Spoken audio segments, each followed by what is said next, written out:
Hello everyone, स्वागत है आप सभी का मेरे चैनल अंतु घंटा अफेयर में। तो इस वीडियो में हम कवर करने वाले हैं कर्नाटिक वॉर से रिलेटेड एंग्लो फ्रेंच राइवलरी। तो ये हमारी सीरीज चल रही थी 2000 प्लस एमसीक्यूज की मॉडर्न हिस्ट्री से रिलेटेड। ऑलरेडी हम अराउंड अराउंड 800 एमसीक्यू कवर कर चुके हैं, जो कि आपकी प्रीलिम्स की तैयारी को एक बेहतर डायरेक्शन देती है।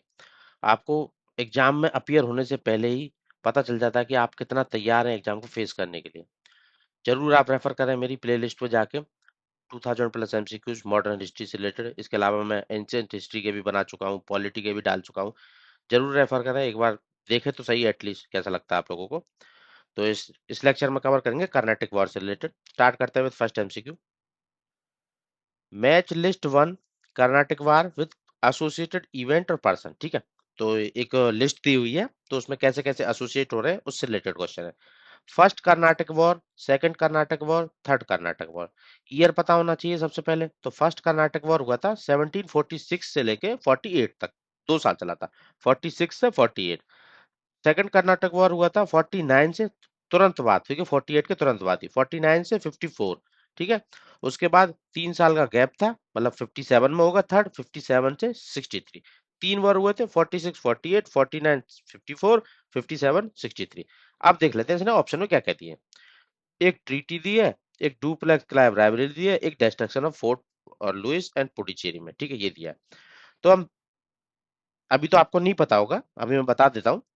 फर्स्ट कर्नाटक वॉर में क्या हुआ था, कौन सा वाला इवेंट इससे रिलेटेड है। फर्स्ट कर्नाटक वॉर खत्म हुआ था ट्रीटी ऑफ एक्सले चैपल थे, तो पहले वाले का वन आंसर सही होगा। फर्स्ट कर्नाटक वॉर एक तरीके से जो ऑस्ट्रेलियन वॉर ऑफ सक्सेशन चल रहा था यूरोप के अंदर, उसकी राइवलरी इंडिया तक देखने को मिली थी। तो उसी के चलते फ्रांस और अंग्रेजों के बीच में युद्ध हो रहा था यहाँ पे। और वो खत्म कैसे हुआ था, ट्रीटी ऑफ एक्सले चैपल से, जब इनके बीच में एक तरीके से समझौता हुआ था युद्ध को खत्म करने के लिए, ऑस्ट्रेलियन वॉर ऑफ सक्सेशन को खत्म करने के लिए। दूसरा, सेकंड कर्नाटक वॉर, इसमें यूरोप का कोई इन्वॉल्वमेंट नहीं था।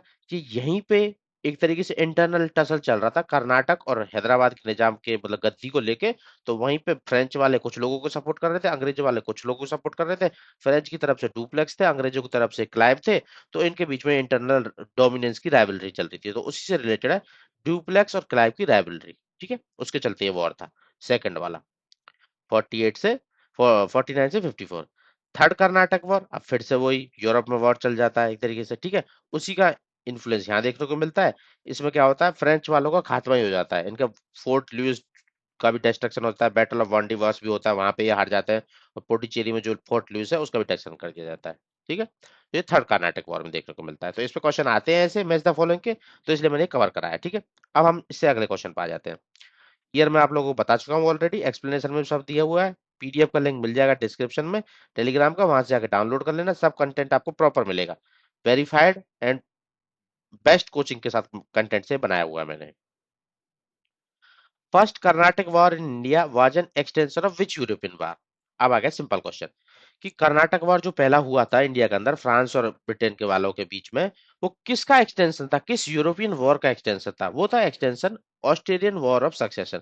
मतलब ऑस्ट्रेलिया के अंदर सक्सेसर सक्सेसर जो आते हैं ना रूलर, कि कौन गद्दी पे बैठेगा, उसके उसका एक तरीके का ही वॉर था, वॉर ऑफ ऑस्ट्रेलियन सक्सेशन उसका वॉर था। उसी का एक्सटेंशन देखने को मिलता है first Karnataka war in India. Time period 46 से 48। और ये किस ट्रीटी से खत्म हुआ था, एक्सले चैपल से। First Karnataka war ended with the signing of which treaty, 48 में कौन सी ट्रीटी साइन हुई थी, एक्सले चैपल। मैं अभी मैच द फॉलोइंग वाला क्वेश्चन किया था तभी बताया था आप लोगों को कि ये ट्रीटी ऑफ एक्सले चैपल से खत्म हुआ था। ऐसे क्वेश्चन आते हैं, ऐसे ही मैं कवर करा रहा हूँ एग्जाम के अंदर जैसे आते हैं। According to treaty of Aix-la Chapelle which of the following arrangement was made in India. क्या मतलब जो ट्रीटी हुई थी तो इसमें क्या इंटरचेंज एक्सचेंज वगैरह हुए। इसमें क्या हुआ, जो मद्रास फ्रांस वालों ने एक तरीके से डुप्लेक्स वगैरह ने कब्जा कर लिया था ब्रिटिशर से, वो रिटर्न कर दिया उनको। Madras was restored to Britisher first battle में। ठीक है, फर्स्ट जो कर्नाटक वार हुआ था, मद्रास को कैप्चर कर लिया था, जो ब्रिटिश का एक तरीके से हेडक्वार्टर था यहाँ पे ये साउथ वाले रीजन में, तो उसको फ्रांस वालों ने कब्जा कर लिया था। तो ट्रीटी जब हुई तो इन्होंने मद्रास वापस दे दिया, और अंग्रेजों ने जो नॉर्थ अमेरिका में इनकी टेरिटरी कवर की थी वो रिटर्न में कर दी। ठीक है, म्यूचुअल एक्सचेंज एक तरीके से, स्टेटस क्वो बोल देते हैं जिसको। फ्रेंच वालों को भी नॉर्थ अमेरिका की टेरिटरी वापस मिल गई, और इन लोगों को अपना एक तरीके से मद्रास वापस मिल गया एक्सले चैपल से। सेकंड कर्नाटक वॉर 49 से 54, किस वजह से, किस डिस्प्यूट की वजह से लड़ा गया था। ये एक तरीके से सक्सेशन का वॉर था, नवाब ऑफ कर्नाटक का ठीक है, और निजाम ऑफ हैदराबाद का, कि नवाब ऑफ कर्नाटक कौन बनेगा और निजाम ऑफ हैदराबाद कौन बनेगा। दोनों के अलग अलग, मतलब अंग्रेज एक, मतलब इंग्लिश वाले एक एक को सपोर्ट करते थे और दूसरी तरफ उनका कंटेंडर अलग था फ्रांस वालों का। तो वही कि वो चाहता था ये गद्दी में बैठे ताकि इसको फेवर करे, और वो वाले चाहते थे उनको फेवर करे, ठीक है। तो नवाब ऑफ कर्नाटक की गद्दी को लेके और निजाम ऑफ हैदराबाद की गद्दी को लेके हुआ था ये सेकंड वॉर, ठीक है। Second war is best associated with rivalry Bitly, मतलब सेकंड वॉर को किन दो पर्सन के बीच की मेजर राइवलरी बोला जाता है। तो ये बोला जाता है एक तरीके से डुप्लेक्स और क्लाइव की एक बीच की राइवलरी, ठीक है। कौन सुप्रीम है, फ्रेंच गवर्नर सुप्रीम है या ब्रिटिश का ये आदमी सुप्रीम है, ठीक है।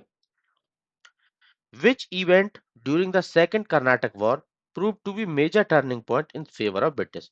कौन सा एक इवेंट ऐसा हुआ था सेकंड कर्नाटक वॉर में जो इनके फेवर में निकल के आया ब्रिटेन वालों के, ठीक है। वो कौन सा एक तरीके का इवेंट था, सीज ऑफ आरकोट। आरकोट की सीज इनके फेवर में निकल के आई। आरकोट की सीज क्या थी, ये मैं आप लोगों को बताऊंगा अभी सेकंड कर्नाटक वॉर से रिलेटेड जब एमसीक्यू कवर करेंगे ना। अभी के लिए बता देता हूँ कि जैसे जब ब्रिटिशर्स, ये सीज ऑफ आर्कोट किसने किया था, क्लाइव ने किया था। एक तरीके से कैपिटल थी कर्नाटक वालों की। तो जब वो अपने कंपटीटर को मारने के लिए दूसरी जगह जाता है, तो उस टाइम पे क्लाइव पीछे से आके आर्कोट को कैप्चर कर लेता है। फिर वो फ्रेंच और वो मिलके साथ में इसको कब्जा करने आते हैं सेकंड कर्नाटक वॉर में। तो फिर वो उसके रूलर को भी मार देता है कर्नाटक वाले को।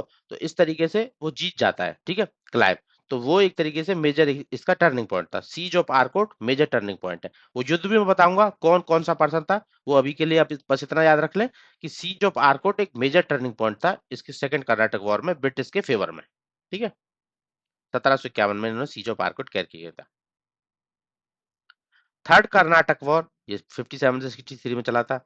ये किस वॉर का एक्सटेंशन था, यूरोपियन वॉर का। जो यूरोप में 7 ईयर वॉर चला था ना, उसका ही एक एक्सटेंशन था 7 ईयर वॉर, ठीक है। 9 ईयर वॉर में आप लोगों को बताया था जब पुडुचेरी को कैप्चर किया था डच वालों ने, वो भी आप लोगों ने मतलब लास्ट लेक्चर में कवर कराया था आप लोगों को, फ्रेंच वगैरह जो कवर कराया था। तो वो भी आप लोगों को देख लेना है, ठीक है। ये 7 ईयर वॉर है थर्ड कर्नाटक वॉर में।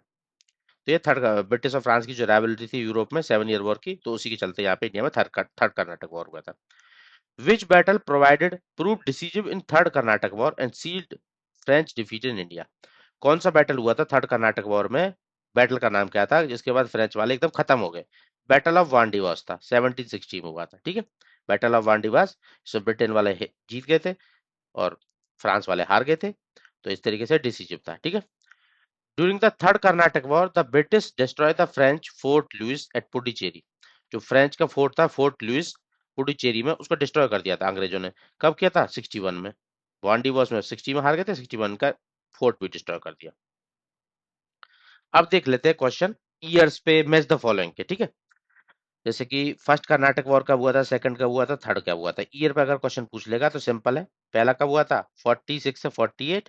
दूसरा कब हुआ था लगातार, गैप नहीं आएगा, 49 से 54। और तीसरा 57 से 63। तो मैच द फॉलोइंग 2 3 1। फिर उसके बाद आ जाता है मैच द फॉलोइंग में नेक्स्ट क्वेश्चन कि रीजन क्या थे, ठीक है। फर्स्ट कर्नाटक वार क्यों हुआ था, first Karnataka war war of Australian succession, तो इसका टू आंसर सही होगा।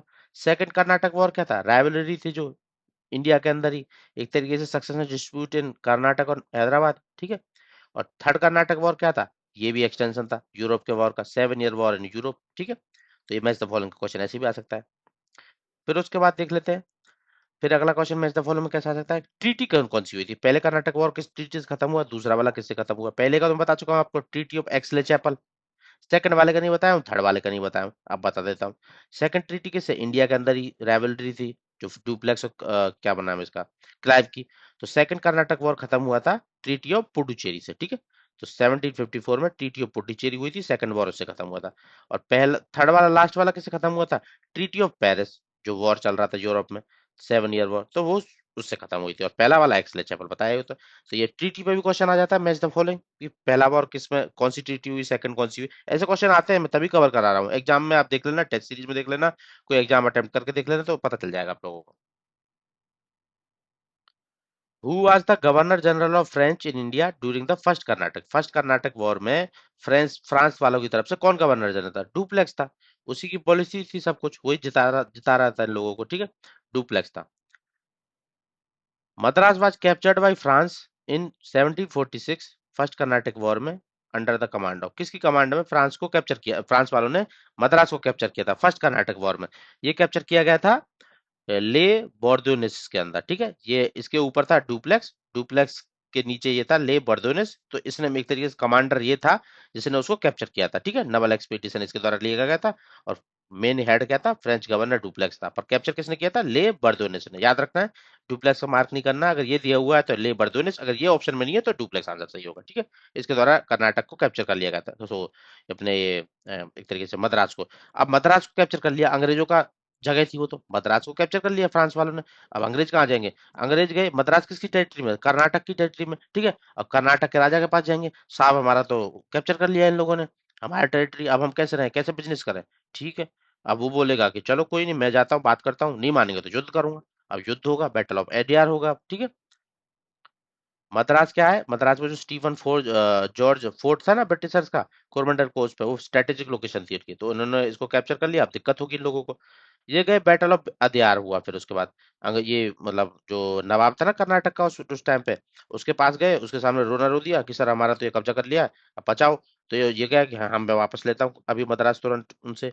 तो बैटल ऑफ अदियार हो गया। बैटल ऑफ अदियार 1746 में किस किसके बीच में हुआ था, फ्रांस वालों के सामने कौन खड़ा था, नवाब ऑफ कर्नाटक खड़ा था। ब्रिटिश ईस्ट इंडिया कंपनी नहीं थी, क्योंकि इनसे तो उनका मद्रास छीन लिया था उन लोगों ने।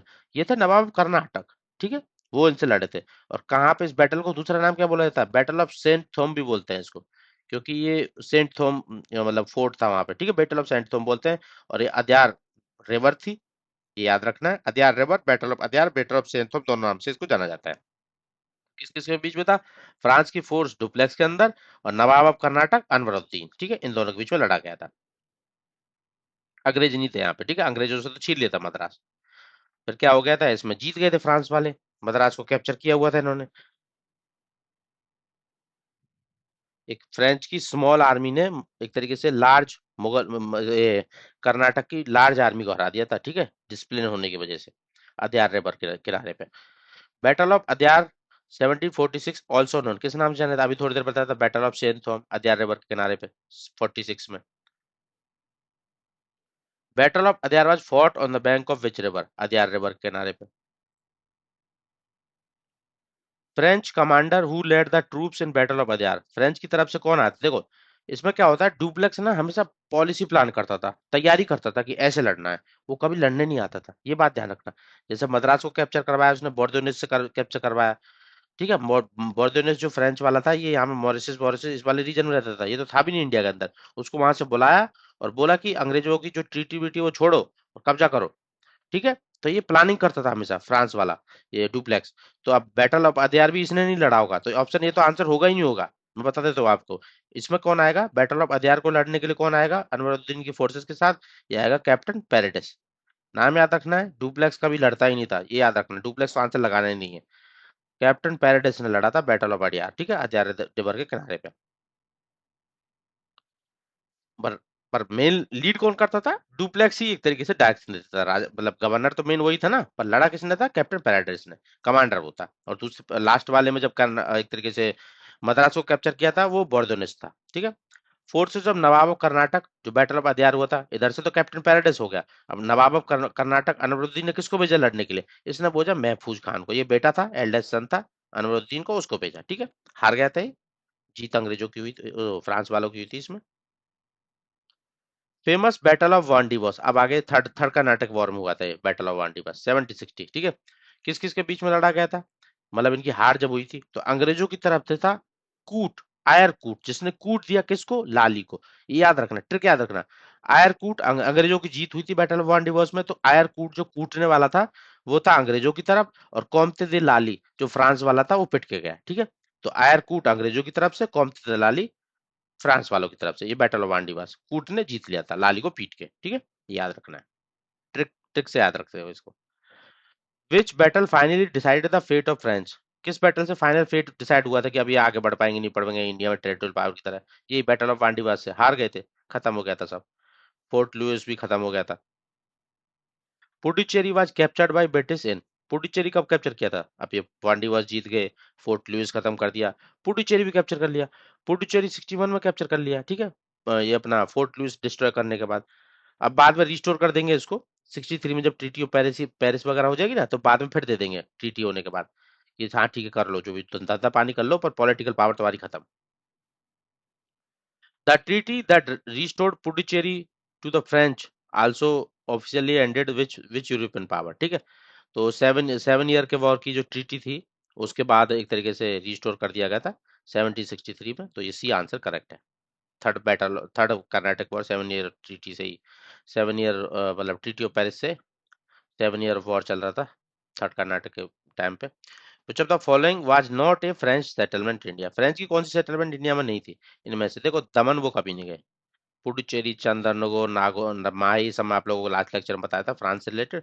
दमन वाला उनका रीजन नहीं था सेटलमेंट का, गोवा दमन द्वीप वगैरह नहीं गए थे वो। Which territory did India acquire from France in 1954, India ने फ्रांस से कौन सी टेरिटरी एक्वायर की थी? फ्रांस के अंदर मेनली कौन सी टेरिटरी थी? पुडुचेरी। तो इसको इंडिया ने नाइन मतलब आजादी के बाद एक्वायर किया, मतलब वो उनकी सेटलमेंट अभी तक यहाँ थी। तो एक मतलब एग्रीमेंट के थ्रू ले लिया था, ठीक है। 1954 में डिफैक्टो तरीके से, और बाद में डी जूरे तरीके से 1962 में फ्रेंच पार्लियामेंट के द्वारा रेटिफाई करके, ठीक है। 62 में फाइनल तरीके से रेटिफाइड फॉर्मेट में आया था डी जूरे, डिफैक्टो 1954 में। और फ्रांस के अंदर कौन कौन, पुडुचेरी के अंदर कराइकल, माही, एनम सब वगैरह। During the second Karnataka war French supported which, अब देखो सेकंड कर्नाटक वॉर के बारे में आ गया, ये थोड़ा डिफिकल्ट है इसलिए मैंने लास्ट में रखा था सेकंड कर्नाटक वॉर। फर्स्ट और थर्ड लास्ट इजी है, तो उसकी कवर कर चुके हैं। अब सेकंड कर्नाटक वॉर से रिलेटेड होगा, इसकी क्रोनोलॉजी है, धीरे धीरे सुनते जाना, बताते जाऊंगा सीक्वेंस वाइज। मैंने क्वेश्चन बनाया कैसे कैसे युद्ध हुआ था, कौन किसको हराया था, कैसे कौन मरा था, ठीक है। फिर उसके बाद कौन गद्दी पे आया था, कौन किसको सपोर्ट कर रहा था, उस तरीके से क्वेश्चन बनेंगे इसके। तो सर सेकंड कर्नाटक वॉर में फ्रेंच किसको सपोर्ट कर रहे थे, ठीक है।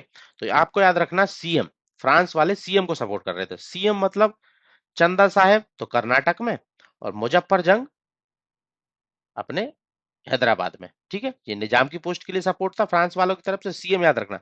और चंदा साहब के वहां पे उसका राजा बनाने के लिए सपोर्ट था कर्नाटक का। तो सीएम याद रखना, इजी है। सेकंड कर्नाटक वॉर में फ्रांस वालों का सपोर्ट इनको था, ठीक है। सीएम चंदा साहेब वो नवाब सिप के लिए कर्नाटक की, और मुजफ्फर जंग हैदराबाद की निजाम सिप के लिए। सीएम से याद रखोगे तो याद रह जाएगा, फ्रांस वालों का support. Second Karnataka war English support, अंग्रेज कौन किसको सपोर्ट कर रहे थे? इंग्लिश वालों को देख लेते हैं। जिधर में क्या नाम है इसका, चंदा साहेब थे, और मुजफ्फर जंग के सामने तो नजीर नासिर जंग आ जाएंगे इनके, ठीक है सीधा। अंग्रेज इसको सपोर्ट कर रहे हैं, मुजफ्फर जंग जंग के सामने नासिर जंग, और इधर चंदा साहिब के सामने मोहम्मद अली, ठीक है। चंदा साहब के सामने मोहम्मद अली सपोर्ट कर रहे थे, और नासिर जंग को मुजफ्फर जंग के सामने सेलिब्रेट करते थे, एक तरीके से सपोर्ट कर रहे थे, ठीक है। याद रखना है, इजी है, कोई डिफिकल्ट नहीं है। सीक्वेंस वाइज बता दे रहा हूँ, पहले क्वेश्चन कैसे आ रहे हैं उससे आपको सिखाने की कोशिश कर रहा हूँ मैं। इसी तरीके से सीखोगे ज्यादा इजी रहेगा, स्टोरी पढ़ते रहोगे वहां पे कंफ्यूज होगे।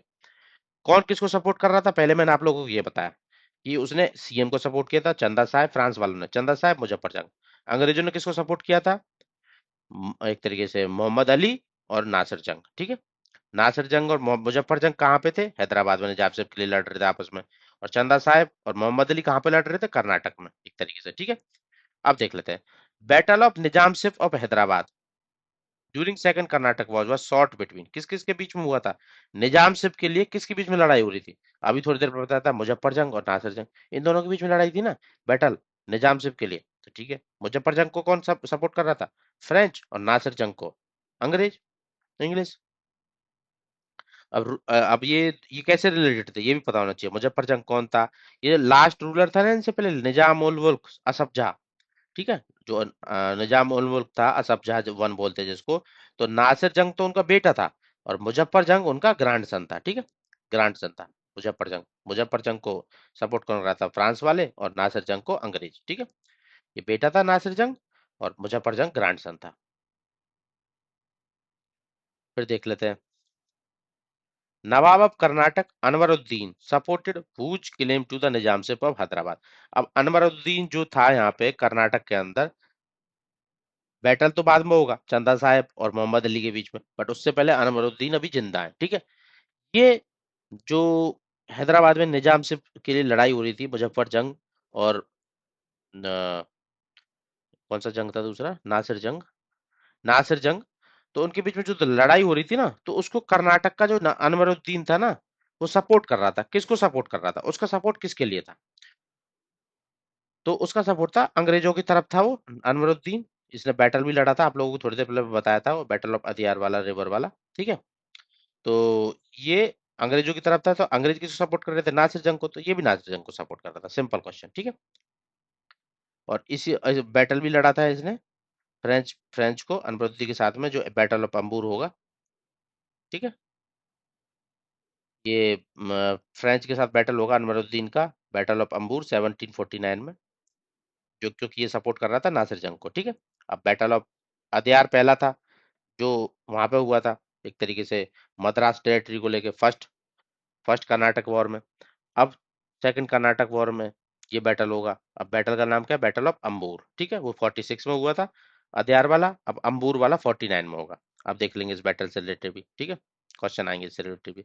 इन which battle Anwaruddin the Nawab of Carnatic die, किस बैटल में मरा था, बैटल ऑफ अंबूर में, क्योंकि सपोर्ट कर रहा था निजाम को, कौन से वाले निजाम को, के क्लेम को, जो अंग्रेज सपोर्ट कर रहे थे, कौन को सपोर्ट कर रहे थे, निजाम नासिर जंग के सपोर्ट कर रहा था, ठीक है, इसलिए बैटल हुआ था इनका अनवरुद्दीन का, बैट अंबूर, ठीक है, इसमें इनकी डेथ हो गई थी अनवरुद्दीन की, बैटल ऑफ अंबूर में, क्योंकि ये सपोर्ट कर रहे थे नासिर जंग के क्लेम को। मुजफ्फर जंग ने इनको मार दिया था, ठीक है, किसके द्वारा डेथ हुई थी इनका अनवरुद्दीन की, मुजफ्फर जंग से, वो फ्रेंच सपोर्ट कर रहे थे उसको, ठीक है, 1749 में बैटल ऑफ अंबूर में। बैटल ऑफ अदयार भी हारा था ये, बैटल ऑफ अंबूर भी हारा था, दोनों याद रखना, नोट डाउन करके रखना है। उसके बाद अब ये अनवरुद्दीन मर जाएगा, अब अनवरुद्दीन की सीट खाली होगी, ठीक है, अनवरुद्दीन की सीट खाली होगी, तो अब वहां पे वॉर छिड़ जाएगा कर्नाटक में मोहम्मद अली और चंदा साहब के बीच में। अब इसमें मोहम्मद अली को कौन सपोर्ट करेगा, मोहम्मद और चंदा साहब को कौन सपोर्ट करेगा, चंदा साहब को तो फ्रांस वाले सपोर्ट करेंगे, मोहम्मद अली वाले को सपोर्ट करेंगे एक तरीके से अंग्रेज, ठीक है। अब जैसे ही अनवरुद्दीन मरता है ना, तो ये मोहम्मद अली तिरचनापल्ली है, कौन सी लोकेशन है, वहां पे जाके छिप जाता है, ठीक है, तिरचनापल्ली के फोर्ट में जाके छिप जाता है। तो वही जो मैं आप लोगों को थोड़ी देर पहले क्वेश्चन कन्वर्ट कराया था ना, सेकंड बैटल में क्या इंपॉर्टेंट था, कैप्चर ऑफ आरकोट वाला, वो वाला, ठीक है, वो वाला सीन आएगा यहाँ पे। तो मोहम्मद अली को अंग्रेज सपोर्ट कर रहे थे, चंदा साहब को फ्रांस वाले सपोर्ट कर रहे थे, सेकंड बैटल में अनवरुद्दीन मर जाता है, जिसको मार देता था कौन, Muzaffar Jung. After the death of Anwaruddin 1749 succession struggle of Nawabship, किस किस के बीच में, अभी थोड़ी देर में बता, मोहम्मद अली और चंदा साहब के बीच में, ठीक है, बैटल सेट जाता है। तो यहाँ पे देख लेते हैं, देखो ये टेबल में बनाई है आप लोगों के लिए, ताकि आपको इजी अंडरस्टैंडिंग रहे। क्लेम कौन किसके सपोर्ट कर रहा था, मुजफ्फर जंग को कौन सपोर्ट कर रहा था, चंदा साहब को कौन सपोर्ट कर रहा था, ठीक है, ये हैदराबाद के लिए, कर्नाटक के लिए। तो फ्रांस वाले इनको सपोर्ट कर रहे थे, सीएम को, और ये नासिर जंग और मोहम्मद अली को, इंग्लिश वाले। After the death of Anwaruddin which of the following event occurred first, सबसे पहले क्या हुआ था, अनवरुद्दीन की जैसी डेथ हो जाती है ना, तो मोहम्मद अली होता है ना, वो तिरछी भाग जाता है डर के, ठीक है, क्योंकि इसके पास पावर होती नहीं लड़ने की, वो मुजफ्फर जंग से। अब अनवरुद्दीन तो मर गया, मुजफ्फर जंग ने मार दिया, उधर से नासिर जंग भी खत्म हो गया, तो मुजफ्फर जंग तो निजाम बन गया वहां पे एक तरीके से हैदराबाद में, और इधर में सीट होगी खाली। अब अनवरुद्दीन की जगह ये तो बैठ नहीं सकता, क्योंकि उधर से फ्रांस वाले आ रहे हैं, तो ये भाग जाता है तिरछी, तिरछी के फोर्ट में छिप जाता है, तिरछी पे कंट्रोल तो रहता है। अब जो वहां पे अगली सीट पे बैठे कौन, चंदा साहब, चंदा साहब बैठ जाते हैं, ठीक है, ये तो भाग जाता है, तो बचे कौन, चंदा साहब, चंदा साहब बैठ जाते हैं नवाब की सीट पे, ठीक है। अब चंदा साहब का कब्जा है यहाँ पे कर्नाटक पे, बट ये अभी भी फोर्ट में छुपा हुआ है, तिरछी के फोर्ट में, तो तिरछी के फोर्ट पर किसका कब्जा है अभी भी, मोहम्मद अली का। अब इसको चाहिए तिरछी का फोर्ट, की भाई फोर्ट तो एक मतलब तगड़ी स्ट्रांग पोजीशन होती है, फोर्ट से तो कोई किसी को भी हरा सकता है। अब चंदा साहब जाता है कि मेरे को फोर्ट चाहिए, तो इससे लड़ने चला जाता है चंदा साहब, तिरछी में फोर्ट लेने चला जाता है। तो काफी दिन वहां रुका रहता है, लड़ता रहता है, पर कब मतलब ये, अब फोर्ट पे तो क्या हाइट्स रहती है, ऊपर से लड़ाई झगड़ा चलता रहता है, तो जीत नहीं पाता चंदा साहब, काफी मतलब रिसोर्सेज भी खत्म हो जाते हैं इसके लड़ते लड़ते इससे। तो इसी टाइम पे बीच में क्या होता है, इसकी तरफ कौन थे, मोहम्मद अली की तरफ अंग्रेज। तो क्लाइव प्लान बनाता है कि हम कैपिटल ही कैप्चर कर लेंगे, आरकोट को जाके कैप्चर कर लेंगे, कर्नाटक की कैपिटल को। तो आरकोट जाके कैप्चर कर लेता है। अब चंदा साहब डर जाता है, फ्रांस वाले भी डर जाते हैं, तो ये वापस जाते हैं कि नहीं नहीं, आरकोट को लेते हैं। अब आरकोट से लेने जाते हैं, तो वहीं पे बीच में जहां ये रुकता है, वहां इसको मार दिया जाता है मराठास के द्वारा, ठीक है, चंदा साहब को। अब चंदा साहब खत्म हो जाएगा, और बैटर जो कैप्चर ऑफ आरकोट से चंदा साहब खत्म हो जाएगा, और उधर डुप्लेक्स को भी फ्रांस वाले वापस बुला लेंगे, और उसके बाद इस तरीके से डिसीजिव निकलेंगे, कौन, क्लाइव की स्ट्रेटेजी डिसीजिव निकलेगी, और वो जीत जाएंगे फिर बाद में, ठीक है। तो अभी देख लेते हैं क्वेश्चंस के थ्रू आगे।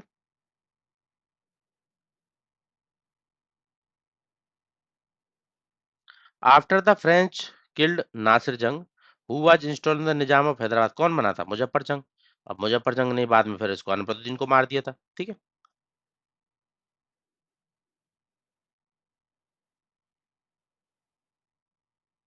After installing Salabat Jung as Nizam of Hyderabad, what did French receive in return? अभी तो मुजफ्फर जंग बैठा था, अभी सलाबत जंग कैसे कैसे आ गया? क्योंकि मुजफ्फर जंग की डेथ हो जाती है, ठीक है, उसको मार दिया जाता है। अब सलाबत जंग आ जाएगा, सलाबत जंग निजाम बन जाता है।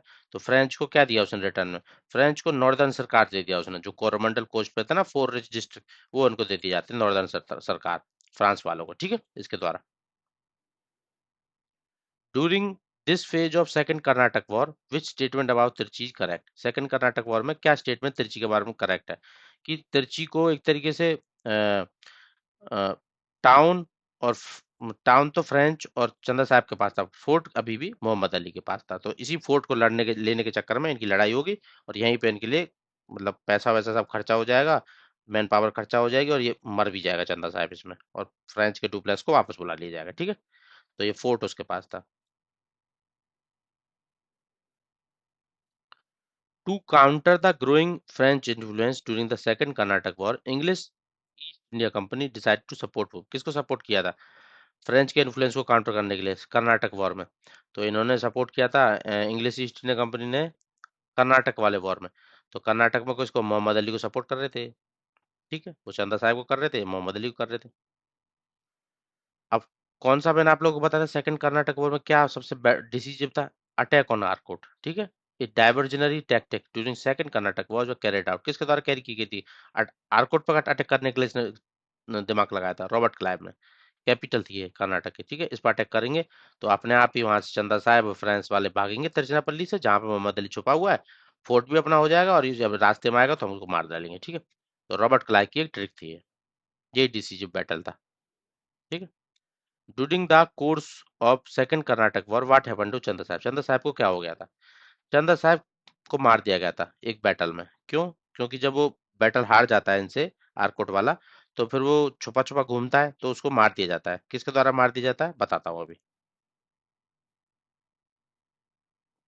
As a result of second Karnataka war, who was installed as the Nawab of Karnataka? Second Karnataka war के बाद जो कर्नाटक में चंदा साहब तो हार जाता है, तो किसको राजा बना दिया जाता है? मोहम्मद अली को राजा बना दिया जाता है, ठीक है। Second Karnataka was formally ended with the signing of which treaty? 1754 में कौन सी ट्रीटी से खत्म हुआ था? मैच द फॉलोइंग कराया था आप लोगों को, सेकंड कर्नाटक वार किस ट्रीटी से खत्म हुआ था? ट्रीटी ऑफ पुडुचेरी, ठीक है, पुडुचेरी से खत्म हुआ था एक तरीके से। How did Chanda Sahib meet his end during the second war? कैसे डेथ हुई थी चंदा साहब की? ये तो समझ लिया कि उसकी डेथ हो गई थी जब आरकोट कैप्चर कर लिया, वो दोबारा वापस आरकोट लेने आता, तो मरता कैसे है?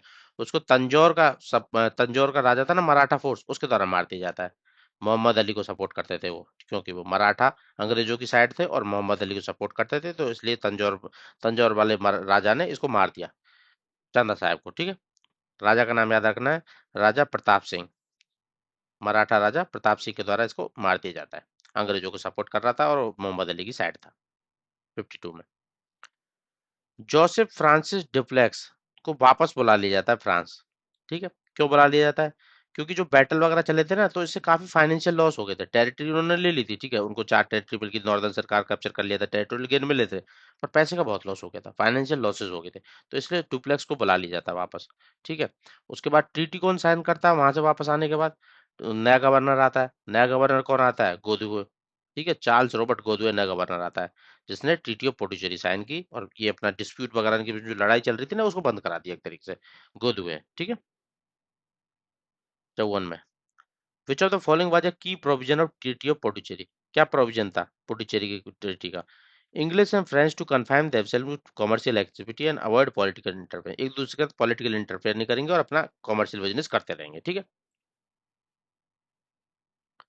मुजफ्फर जंग अपॉइंटेड डुप्लेक्स एज, जब मुजफ्फर जंग एक तरीके से नासिर जंग को मार दिया था फ्रांस वालों ने, मुजफ्फर जंग को निजाम बनाया था, तो मुजफ्फर जंग ने क्या उनको फायदे दिए थे? मुजफ्फर जंग ने उनको गवर्नर बना दिया था डुप्लेक्स को, ठीक है। सारी की सारी टेरिटरी का साउथ ऑफ कृष्णा रिवर के साउथ में जितनी भी टेरिटरी थी ना उसकी, सबका उसको गवर्नर बना दिया था, ठीक है, मुजफ्फर जंग ने, किसको, डुप्लेक्स को।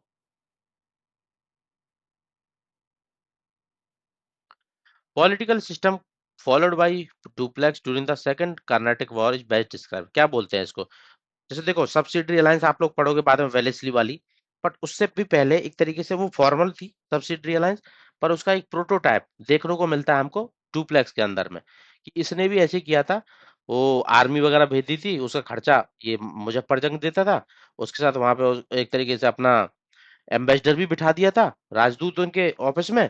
और सब उससे बोला था कि सब जितनी भी ट्रीटी विटी करोगे दूसरे यूरोपियन के साथ वो भी हमारी मर्जी से करोगे, तो एक तरीके से प्रोटोटाइप था सब्सिडी अलायंस का ये डुप्लेक्स के द्वारा शुरू किया गया था, ठीक है। तो ये यही पूछ रहा है सेकंड कर्नाटक वॉर में क्या हुआ था, प्रोटो सब्सिडी अलायंस इसके द्वारा इंट्रोड्यूस किया गया था डुप्लेक्स के द्वारा। और किसको बैठाया था इन्होंने, बस्सी को बनाया गया था, ठीक है, रेजिडेंट मुजफ्फर जंग के ऑफिस में। English east India company establish is first factory in east India, ये क्वेश्चन आप लोगों के लिए जाते जाते लास्ट में, इसके बाद खत्म हो गया लेक्चर, ठीक है। इंग्लिश ईस्ट इंडिया कंपनी की फर्स्ट फैक्ट्री ईस्ट इंडिया में कहाँ पे थी, मतलब ईस्ट इंडिया में पहली फैक्ट्री उन्होंने कहाँ लगाई थी।